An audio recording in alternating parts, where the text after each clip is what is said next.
Certain cases stand out in history due to the severity of their crimes and the influence they had on society. The murder of Brenda Page, a bright scientist who was 32 years old, is one example of a case like this that outraged the scientific community as well as the rest of the world.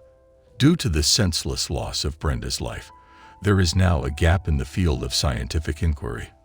Why there were strange sounds coming out of her flat? Who killed her in such a terrible way? And who did such a severe beating that her original features became an enigmatic puzzle? Hi and welcome back to our channel.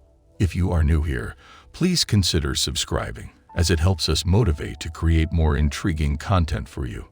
Let's have a look at the 1978 cold case solved in 2023 after 45 years.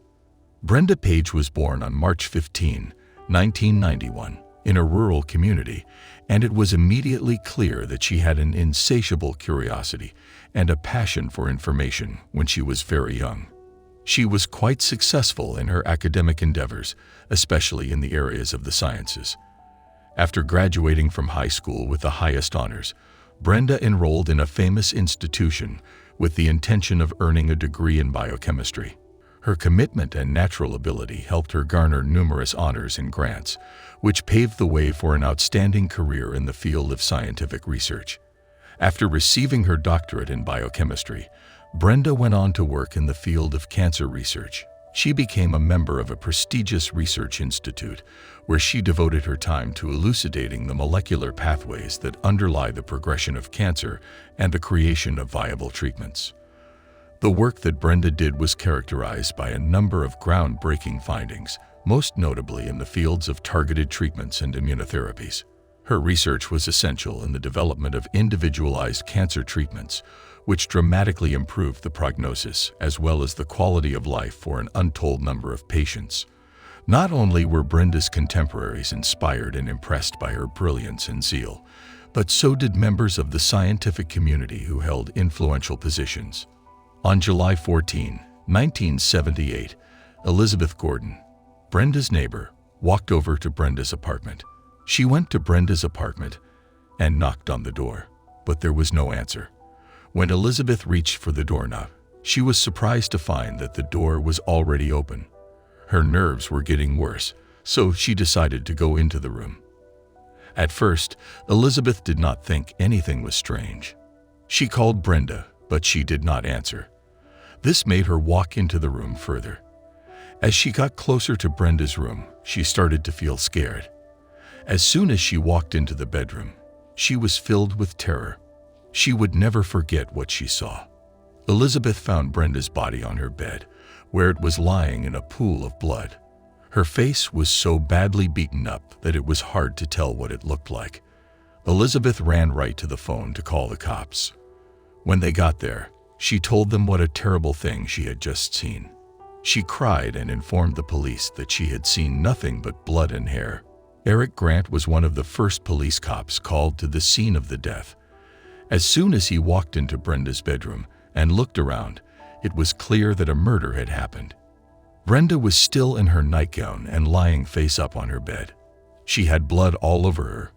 Grant could tell that the dead woman's head had been hit many times because she had been hit so hard that he could barely make out her features. Soon after that, Eric Jensen, a police officer and forensic scientist, came to the scene. He saw that Brenda was lying on her bed with her feet on the floor and her hands up by her neck. It looked like she was trying to save her life, but she lost the fight. Based on where she was either lying down or sitting on the edge of the bed, still wearing her nightgown, when she was hit. Brenda was probably getting ready to go to bed when she was struck in a brutal way. Jensen started his research right away and looked around the apartment for any clues he could find. Officer Jensen walked through the apartment and saw blood on the bedroom door handle and on the front door. Brenda's death was violent, and the blood showed that her killer walked through the apartment covered in her blood, pushing through the bedroom door and out the apartment door. The killer left a trail of Brenda's blood behind him. Jensen also went to the back of the apartment to look for signs that someone had broken in. At the back of the apartment, he found a broken-looking window. When the window was looked at more closely, it seemed like it had been broken open. His investigation showed that the window was opened with a rod with a chiseled end, probably a crowbar or something similar. The police thought that the killer got in through the back window and hid in Brenda's big closet until she got home. Brenda's duvet cover had stains that showed bits of foreign DNA, which was another sign of an attack. The first autopsy said that the cause of death was violent assault. All of these clues told the police that this was not a chance attack or a failed robbery. Brenda was on someone's mind, and their plan to kill her was well thought out. During their investigation, police talked to Brenda's friends and family to find out who might have wanted to hurt her and who would have been able to do something so horrible. Right away, people blamed Brenda's ex-husband, Christopher Harrison. Brenda's close friends all had bad things to say about Harrison. During the whole time they were married, it was clear that Harrison was abusing Brenda. Brenda's close friend Elsa Christie told police that she had just talked to Brenda on the phone a few days before the murder. She said Brenda was worried about her safety and thought her ex-husband was going to hurt her. She told the police that Brenda seemed to be really scared of him. Diane Davies, another friend, told the cops that Brenda was going to get a court order to stop Harrison from coming near her.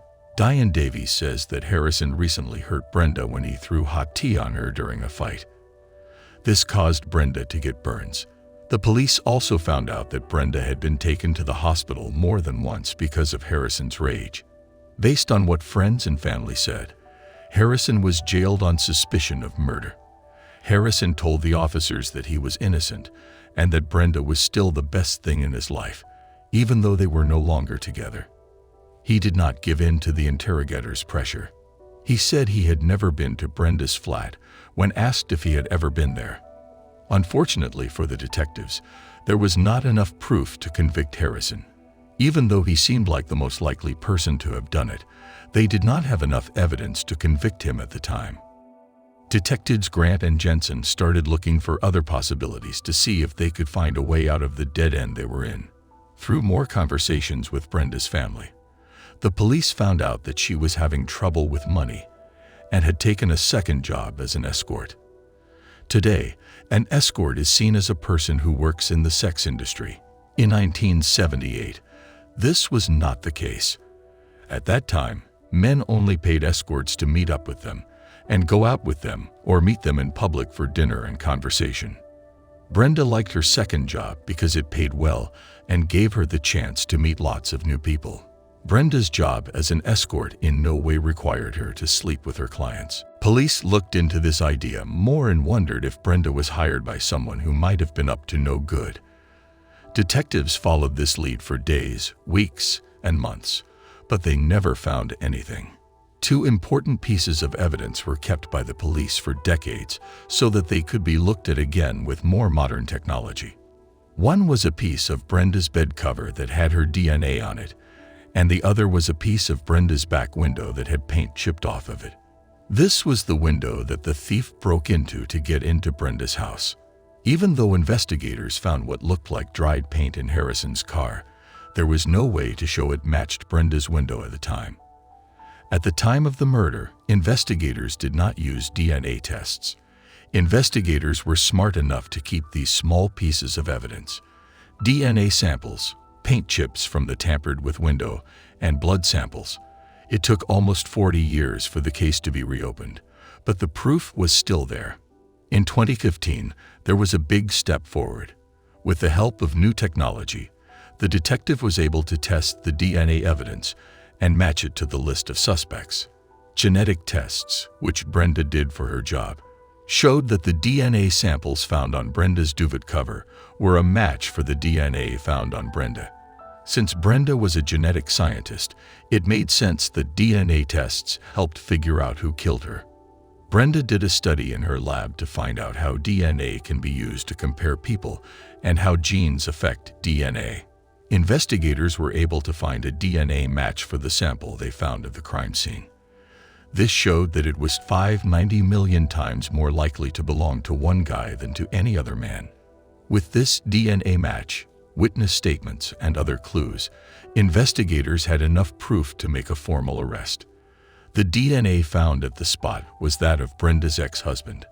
Detective Constable Thomas Gorman charged and arrested Christopher Harrison for the murder in March 2020. The DNA match was the last piece of evidence they needed to charge Harrison with murder. Harrison could not be charged just based on what Brenda's family and friends said about their connection. During the investigation of the murder, a paint chip was found on the window of his car. This was in addition to the DNA proof. Tests showed that it was the same color as the paint on Brenda's crowbar-broken window. Harrison was also accused of trying to get around the law by getting rid of a watch, a bag, and its contents, which included a pair of shoes, in order to destroy physical evidence and avoid being caught and charged. Alex Prentice, a top advocate deputy and Crown Counsel, gave strong proof to show that Harrison's false alibi stories, which he had stuck to since 1978, were not true. The point of entry at 13 Allen Street has a few paint flecks. When these flecks were looked at, one of them was found to have the same makeup and color as the test sample taken from your car, a green Mini with the license plate LVA 426E that you drove in 1978. The prosecutor informed him that the evidence came from his car and was a perfect match. He further stated that it was taken from the address where she was found brutally murdered, at the point of entry. After the guilty decision, Brenda's family made a public statement saying, "As a family, we could not be happier with the outcome of today's trial. We think about Brenda and the terrible things that must have happened to her that night every day. Brenda was a very nice, smart woman who still had her whole life to live. It makes us sad to think about all the great things she would have done." After more than 40 years, the right thing finally happened. Brenda's family and coworkers have talked about how important and fitting it is that DNA has helped solve her murder since she worked as a genetic scientist in the 1978. Brenda would be happy to know that her research has helped so many other people get the justice they earned as this type of research moves forward. What do you think about this case? Let us know in the comment section below. Also, do like this video and subscribe to our channel for more cases. Thanks for watching.